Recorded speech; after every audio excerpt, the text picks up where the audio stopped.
हाँ तो नमस्कार मेरे प्रिय भाई और बहनों, आप सभी का वापस से स्वागत है हमारे यूट्यूब चैनल में। यदि आप भी इस वर्ष 2024 में अध्ययन कर रहे हैं बिहार बोर्ड से और 25 में देने वाले हैं अपना मैट्रिक का फाइनल एग्ज़ाम, तो आप लोग को मालूम होना चाहिए कि कल से आप लोग का शुरुआत हो रहा है सेंटअप एग्ज़ाम क्लास 10th का। 19 तारीख से स्टार्टिंग हो रहा है, जिसमें आप लोग का द्वितीय पाली में संस्कृत का एग्ज़ाम है, जिसका ओरिजिनल क्वेश्चन पेपर हम आपके लिए लेकर के उपस्थित हो चुके हैं। आप ये देख सकते हैं, यह आप लोग का सेकेंडरी सेंटअप एग्ज़ाम 2024 माध्यमिक उत्प्रेरण परीक्षा, जिसको हम लोग सेंटअप परीक्षा या जांच परीक्षा भी कहते हैं, 2024 का शुरुआत हो चुका है कल से। विषय कोड 105 रहने वाला है आपका, और ये संस्कृत का ओरिजिनल प्रश्न पत्र आपका होने वाला है। जिस प्रकार से आपको हमने हिंदी का ओरिजिनल प्रश्न पत्र दिया है, यदि आपने नहीं देखा है तो आपको डिस्क्रिप्शन में मिल जाएगा वीडियो का लिंक, वहाँ से देख लेंगे। पहले आप हिंदी का देखिएगा, उसके बाद इस वीडियो को देखिएगा, क्योंकि आपका प्रथम पाली में हिंदी का परीक्षा है। और यदि आप हिंदी का देख लिए हैं तो कमेंट में हमें ज़रूर बताइएगा कि हिंदी का आपने वीडियो देखा है कि नहीं। तो चलिए हम लोग फटाफट से वीडियो को शुरू करेंगे बिना समय हुआ। वीडियो शुरू करने से पहले आपको मेरा अनुरोध है कि हम यदि आप चैनल पर नए हैं तो चैनल को सब्सक्राइब कर सकते हैं, ताकि आपको आने वाला science, social science, math, English इत्यादि विषयों एवं अन्य मासिक परीक्षा के प्रश्न पत्र सबसे पहले प्रोवाइड करवा दिया जाए। इसलिए चैनल को आप लोग सब्सक्राइब कर लीजिए, आपको हर एक नोटिफिकेशन मिलता रहेगा। और अपने दोस्तों पास इस वीडियो को शेयर करिएगा, जो कि आपके साथ इस वर्ष 2024 में मैट्रिक में अध्ययन कर रहे हैं और अभी उनको भी सेंटअप एग्ज़ाम कल विद्यालय में जा कर के देना है। तो वीडियो को जरूर शेयर करिएगा, और वीडियो पसंद आता है तो वीडियो को लाइक जरूर कर दीजिएगा। चलिए फटाफट से वीडियो को शुरू करते हैं। तो देखिए, आप लोग को मालूम होना चाहिए कि आपको 100 नंबर का एग्ज़ाम होने वाला है, जिसमें 3 घंटा 15 मिनट का समय दिया जाएगा। कुल मुद्रित पृष्ठ से मतलब नहीं है, आपको पूर्णांक 100 नंबर का एग्ज़ाम होगा। बाकी निर्देश तो आप लोग को मालूम ही होगा कि अपने शब्दों में उत्तर देना आप लोग को, और ध्यानपूर्वक प्रश्न पत्र लिखना है। 15 मिनट अतिरिक्त समय दिया जाएगा। खंड अखंड ब है। वस्तुनिष्ठ में 50 का उत्तर देना है। विषयनिष्ठ में 50 का उत्तर देना है। व्हाइटनर का यूज नहीं करना है। नाखून का यूज नहीं करना है। काले और ब्लू पेन को यूज करना है, बस जेल पेन का यूज नहीं करना है। यह सब तो आपको मालूम होगा। तो हम डायरेक्ट मुद्दा पे आ रहे हैं। तो यदि आप हमारे चैनल के पुराने सब्सक्राइबर होंगे तो आप लोग को मालूम होना चाहिए कि हम लोग पहले आपको ऑब्जेक्टिव का क्वेश्चंस नहीं दिखलाते। ऑब्जेक्टिव का डायरेक्ट आपको आंसर की बता देते हैं वीडियो को लास्ट में, और आपको सब्जेक्टिव का क्वेश्चन और आंसर सारा चीज़ बतलाते हैं, क्योंकि इससे वीडियो ज़्यादा लंबा नहीं होता है और आपका समय भी कम बचता है, आपका समय भी कम लगता है। देख सकते हैं आप, अब हमारे पास ऑब्जेक्टिव का प्रश्न है, ऐसी बात नहीं कि प्रश्न नहीं है, लेकिन समय के अभाव के कारण हम यह नहीं बतलाएंगे। देख सकते हैं आपका 1 से 100 तक ऑब्जेक्टिव प्रश्न है, जिसमें 4 विकल्प दिए जाते हैं आपको, और किन्हीं 50 प्रश्नों का उत्तर देना आप लोग को। प्रत्येक के लिए 1 अंक निर्धारित है। ठीक, डायरेक्ट हम चलते हैं सब्जेक्टिव पे। सब्जेक्टिव यानी विषयनिष्ठ प्रश्न खंड ब। इसमें आप लोग को मालूम होना चाहिए कि सबसे पहले आपको होता है गद्यांश, जो कि आपका 13 नंबर का कुल होता है। गद्यांश में आप लोग यहाँ पे समझिएगा थोड़ा सा। तो देखिए, आप लोग का पहला जो गद्यांश है, गद्यांश में आप लोग का पहला में 2 ठे दिया है, एक ठे अ और एक ठे ब। ठीक, इन दोनों में से किसी एक का आप लोग को उत्तर देना है। और इसी प्रकार से प्रश्न संख्या 2 में भी आप लोग का अ और ब 2 ठे गद्यांश दिया गया है, जिसमें से किसी एक का आपको उत्तर देना है। अब हम आपको पहले ही बतला दे रहे हैं कि गद्यांश का आंसर हम आपको नहीं बतलाएंगे, क्योंकि आप क्लास 10th में अध्ययन कर रहे हैं। और गद्यांश एक ऐसा चीज़ है जिसको आप लोग को देख देख के केवल पढ़ना रहता है। तो इसमें आप लोग को अगर यह नहीं आएगा तो फिर आपको पढ़ना व्यर्थ है, कोई काम का नहीं है पढ़ाई। तो प्रश्न तो हम आपको दिखला देते हैं, लेकिन इसका उत्तर हम आपको नहीं बताएंगे। तो देखिए, पहला का अ गद्यांश यह है इसमें। ठीक, यह गद्यांश हो गया आप लोग का। और प्रश्न इसमें देख सकते हैं आपको, पहला कि एक पदेन उद्धृत। तो पहला कि अस्माक विद्यालय कृदिश अस्ति। तो देखिए, एक आध दो प्रश्न का उत्तर हम आपको बतला देते हैं। तो देखिए, यहाँ पे दिया ही होगा कहीं ना कहीं कि अस्माक विद्यालय कृदिश अस्ति प्रश्न का उत्तर। तो अस्माक विद्यालय राजकीय विद्यालय अस्ति। ठीक, उसके बाद दूसरा आप लोग का कि अस्य कस्य श्रेष्ठा, अस्य कष्ट श्रेष्ठा व्यवस्था अस्ति। तो इसमें आप लोग देखिएगा तो अत्र पठनेषु एवं युगदेव क्रीडानी सुलभ व्यवस्था अस्ति। तो यह इस प्रकार से आपका 2 प्रश्न का उत्तर हो गया। उसके बाद फिर आपका यह एक पद में उत्तर देना था, आपका यह पूर्ण पद में उत्तर देना है। इसमें है कि वार्षिक उत्सव मुख्य अतिथि क अस्ति, मतलब आपके विद्यालय में वार्षिक उत्सव के मुख्य अतिथि कौन थे। तो इसमें आप लोग का पढ़ही के ऊपर से देना है। तो यहाँ लिखा है कि तत्र अस्माक नगरस्य राज्यपाल मुख्य अतिथि अस्ति, यानी कि नगर के राज्यपाल जो विद्यालय के वार्षिक महोत्सव के मुख्य अतिथि थे। फिर आपका कि मुख्य अतिथि आगते छात्राम किम अनुवर्गुणा। तो यहाँ पे दिया ही गया है आगे ही कि मुख्य अतिथि द्वारा संप्रताः छात्रा वाद्य यंत्र ध्वनि तस्य स्वतंत्रम। ठीक। और फिर अंतिम आपका है कि अस्य गद्यांश समुचित शीर्षक लिखता, यानी कि ये जो गद्यांश है आपको इसका एक समुचित शीर्षक लिखना है। शीर्षक यानी हेडलाइन लिखना है। तो हेडलाइन में आप लोग कुछ भी लिख सकते हैं कि अस्माक विद्यालय या मम विद्यालय इत्यादि करके कुछ भी आप लिख सकते हैं। तो इस प्रकार से आपका पहला तो कंप्लीट हो गया, पहला का अ। और उसके बाद हमने जैसा कि बताया कि पहला का अ के अलावा अथवा भी है इसका, तो दोनों में से किसी एक का उत्तर देना है। तो यह अथवा का उत्तर हम लोग आपको नहीं बतलाएंगे। अब बढ़ते हैं हम लोग दूसरा नंबर में। तो दूसरा नंबर में भी आप देख सकते हैं ब में भी गद्यांशी है, इसमें भी आपको दो में से किसी एक का उत्तर देना है। तो देखिए पहल का ही में हम लोग देखेंगे कि इसमें एक पदेन उत्तर लिखना है कि की धनम उत्तम मन्यते। तो सर्व धनेषु विद्यानम उत्तर एवं उत्तम मन्यते, मतलब कि आपका विद्यानम पहला प्रश्न का उत्तर हो जाएगा। वीडियो पॉज करके आप लोग उत्तर लिखते रहिएगा। फिर आपका दूसरा है कि कया मनुष्य सम्मान प्राप्नोति। तो यहाँ पे यही होगा आप लोग को, कया मनुष्य सम्मान प्राप्नोति। तो यहाँ दिया है कि विद्याय मनुष्य संसारे सम्मान प्राप्नोति। ठीक, दो प्रश्न का उत्तर हो गया। अब उसके बाद आगे है आपका कि विद्या की ज्ञायते। तो ऊपर ढूंढते हम लोग यहाँ पे कहाँ पे दिया है विद्या की ज्ञान, हाँ, तो अन्य एवं ज्ञानते यत किम उचित अस्ति की च अनुचितम। ठीक, यह इस प्रकार से आप लिख सकते हैं। और अंतिम है कि विद्या धन्य वयम की जानिम। विद्या धन्यम वयम की जानी, इस प्रश्न का उत्तर हम लोग ढूंढेंगे यहाँ पे। विद्या, हाँ, तो विद्या धन्य एवं वयम जानिन यत्र, यहाँ से लेकर के आप लोग यहाँ तक लिख सकते हैं। ठीक, तो इस प्रकार से हमने इसका भी चारों प्रश्न का उत्तर बतला दिया। और जैसा कि हमने बतलाया कि यदि आप इसका उत्तर देते हैं तो इसका उत्तर देने का कोई ज़रूरत नहीं है। तो दूसरा नंबर गद्यांश का हो गया आप लोग का सही। अब उसके बाद दो गद्यांश हो गया। पहला था आपका गद्यांश, उसमें दो प्रश्न का था, 13 नंबर का था वह गद्यांश। ठीक, अब गद्यांश के बाद आपका आता है पत्र लेखन, जो कि आपका 8 नंबर का है। इसमें दूसरा नंबर है कि आपको 4 ठे पत्र का ऑप्शन दिया है, जिसमें से आपको 2 ठे पत्र लिखना है। हम 2 ठे उत्तर लेके आए हैं, आपको वीडियो के लास्ट में देंगे, इसलिए वीडियो में बने रहेगा। पहला आप लोग का कि पुस्तकालय में पुस्तकों की संख्या बढ़ाने हेतु प्रधानाध्यापक को संस्कृत में आवेदन पत्र लिखना है। दूसरा आप लोग का कि छोटी बहन के साथ किए गए शैक्षणिक यात्रा का वर्णन करते हुए पिताजी पास संस्कृत पत्र लिखना है। फिर उसके बाद आप लोग का कि छात्रवृत्ति प्राप्ति हेतु प्रधानाध्यापक पास आवेदन पत्र लिखना है। और चौथा है आपका मित्र प्रथम श्रेणी से प्रवेशिका परीक्षा उत्तीर्ण हुआ है, इसके लिए उसे संस्कृत में बधाई पत्र लिखना है। ठीक, तो इस चारों में से किन्हीं दो प्रश्न पर आप लोग को उत्तर लिखना है। उसके बाद आप लोग का है अनुच्छेद लेखन, 13 अंक का यह है। इसमें आप लोग को 14 ठे अनुच्छेद दिया गया है, जिसमें इसमें 5 ठे विषय दिया गया है, जिसमें 7 वाक्यों में आप लोग को अनुच्छेद लिखना है। तो अनुच्छेद में आप लोग पहला है आदर्श छात्र। अनुच्छेद का मतलब कि संस्कृत में इसके बारे में लिखना है 7 वाक्यों में। आदर्श छात्र के बारे में लिखिए आप, या भारतवर्ष के बारे में लिखिए, या प्रिय क्रीड़ा यानी फेवरेट खेल आपका जो होगा, फिर सरस्वती पूजा, और या फिर संस्कृत भाषा का महत्व। इन पांचों में से किसी एक पे आप लोग को 7 वाक्य में अनुच्छेद लिखना है। यह आपका 13 अंक का है। अब उसके बाद आगे हम लोग बात करते हैं, तो इसमें से आप लोग को 12 ठे यहाँ पे दिया गया है हिंदी में वाक्य। इसको आप लोग को संस्कृत में अनुवाद करना है। पहला है भारत में अनेक महापुरुष हुए, हम दोनों विद्यालय जाते हैं, राजा दशरथ की 3 रानियाँ थी, राम मोहन से तेज है, पूर्व दिशा से सूर्य उगता है, हमें पर्यावरण की रक्षा करनी चाहिए, पेड़ के नीचे लड़के खेल रहे हैं, पटना नदी गंगा के किनारे हैं, मुक्ति के लिए हरि को भजता है, जल में मछलियाँ तैरती हैं। उसके बाद आगे बात करते हैं हम लोग राम ने रावण को मारा, और इस विद्यालय 500 छात्र हैं। तो इनमें से आप लोग का किसी 6 वाक्यों का अनुवाद संस्कृत में करना है आप लोग को।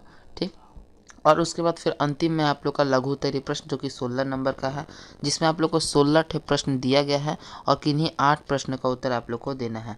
यह सब आपका बुक से प्रश्न पूछे जाते हैं। पहला आपका मंगलम पाठ से है कि मंगलम पाठ का विषय वस्तु का चित्र प्रस्तुत करें। दूसरा प्राचीन काल में पाटलिपुत्र किस रूप में प्रसिद्ध था।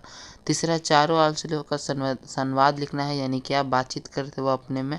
फिर घ है आपका कि तिरुलंबा किनकी रानी थी, और उसने किस प्रकार के काव्य की रचना की। उसके बाद आपका है विवाह संस्कार के मुख्य कार्य क्या क्या है, वर्णन करें।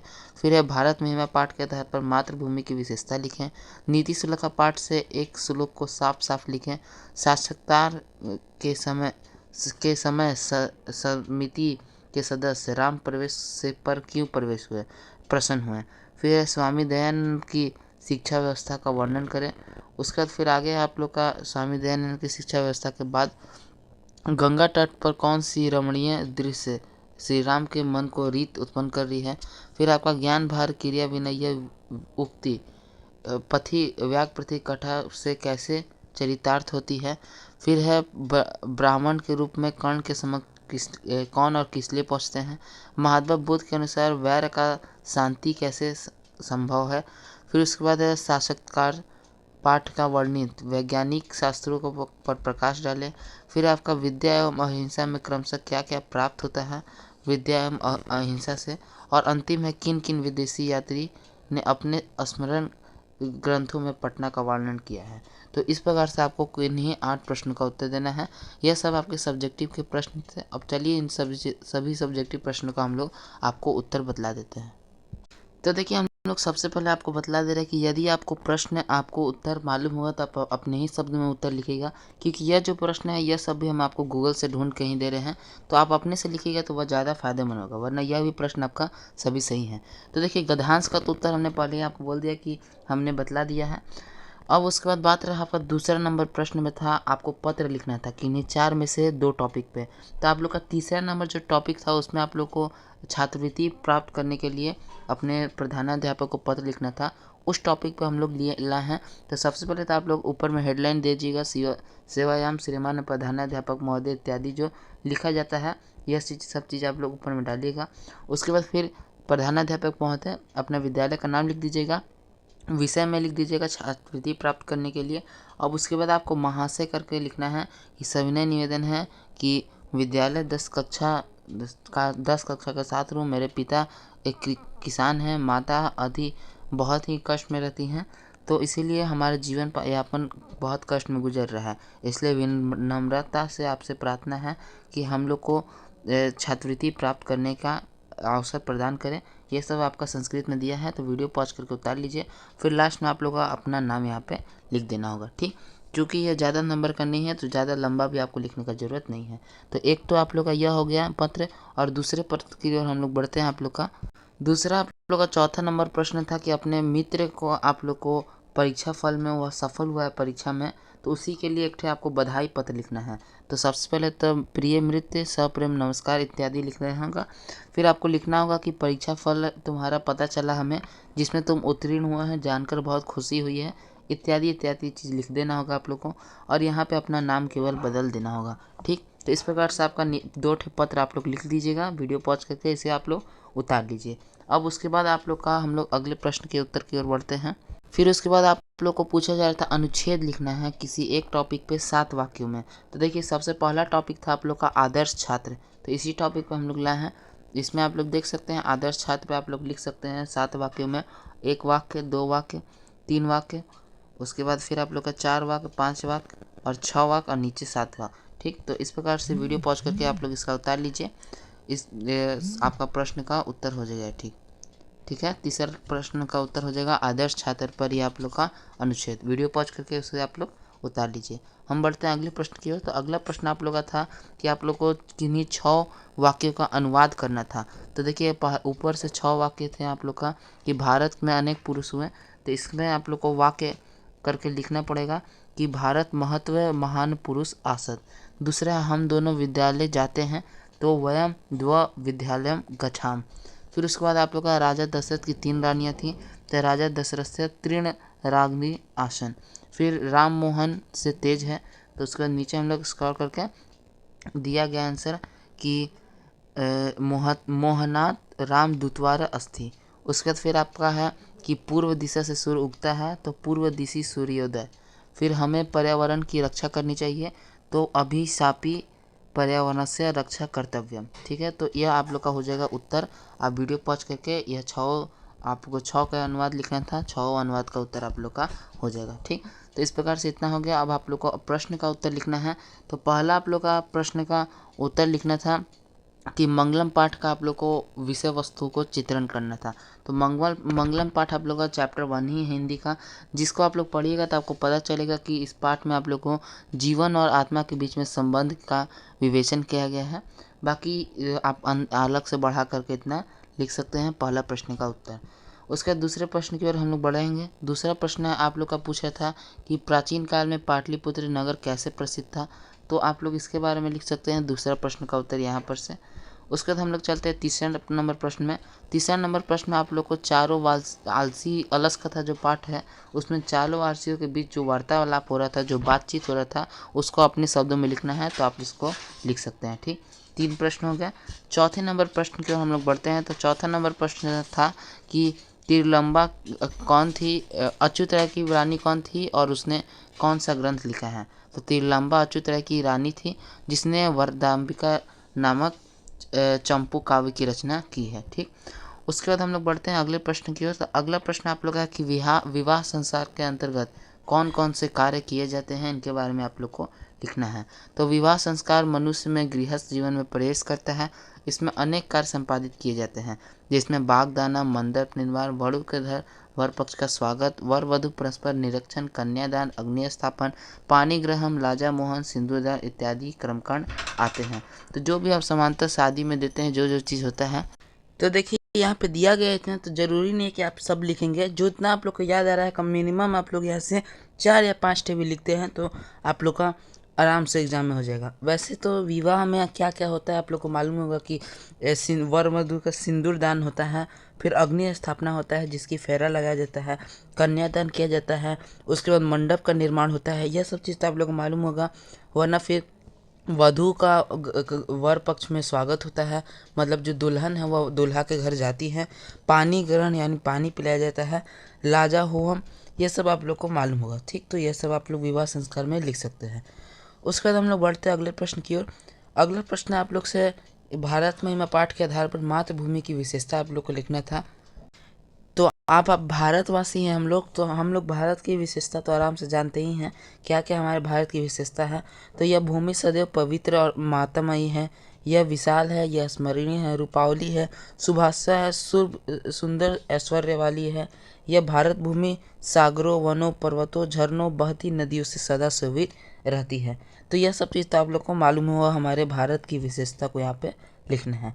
उसके बाद आपका अंतिम अगले प्रश्न की ओर हम बढ़ते हैं। तो अगला प्रश्न आप लोग का बोला था कि नीति श्लोक के किसी एक आप लोग को किसी एक श्लोक को आप लोग को लिखना है शुद्ध।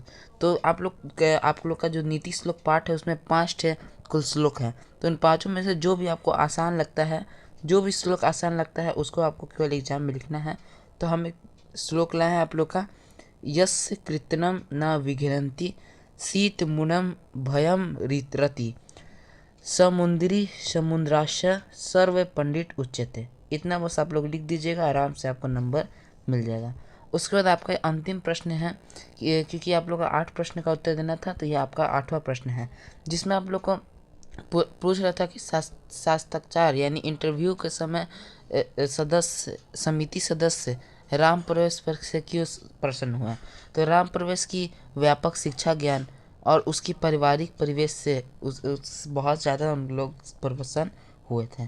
तो देखिए इस प्रकार से हमने आपको पूरा का पूरा ऑब्जेक्टिव सब्जेक्टिव का तो बतला दिया, हर एक क्वेश्चन भी दिखला दिया, आपको क्वेश्चन का आंसर भी बतला दिया सारा का सारा। चलिए अब आपको फटाफट से हम लोग आपको ऑब्जेक्टिव का आंसर की दिखला देते हैं। तो देखिए यह आप लोग का ऑब्जेक्टिव का पूरा आंसर की करने का मतलब यही होता है कि पहला का डी, दूसरा का डी, तीसरा का ए, चौथा का सी, पांचवा का डी।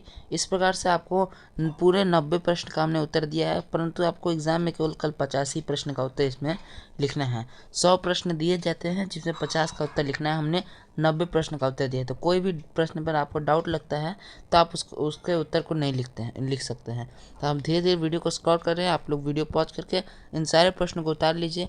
100% यही आपका एग्ज़ाम में आने वाला है, क्योंकि आप हमारा कोई भी वीडियो देख लीजिएगा, हमारे चैनल पे हर एक वीडियो वैसा ही डाला जाता है जो कि आपको अगले दिन एग्ज़ाम में लड़ने वाला रहता है।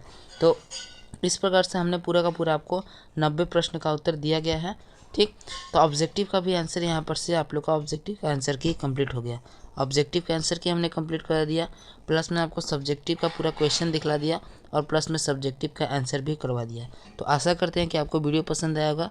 अभी तक आप लोग वीडियो में मौजूद है यानी वीडियो जरूर पसंद आया है तो वीडियो को लाइक जरूर करिएगा। चैनल पर नए हैं तो चैनल को सब्सक्राइब कर लीजिए ताकि अभी मैथ का जो वीडियो आएगा, मैथ का, इंग्लिश का, साइंस का, सोशल साइंस का, जो भी एग्ज़ाम का आने वाले एग्ज़ाम का वीडियो क्वेश्चन पेपर का वीडियो का नोटिफिकेशन आपको सबसे पहले प्राप्त हो जाएगा। इसलिए चैनल को आप लोग सब्सक्राइब कर लीजिए और अपने दोस्तों पास इस वीडियो को जरूर शेयर करिएगा जो कि आपके साथ कल सेंटअप का एग्ज़ाम देने वाले हैं। और एग्ज़ाम से आने के बाद कमेंट में हमें बताइएगा कैसा आपका एग्ज़ाम गया। बाकी हम मिलते हैं आपसे अगले वीडियो में, तब तक के लिए जय हिंद, जय भारत।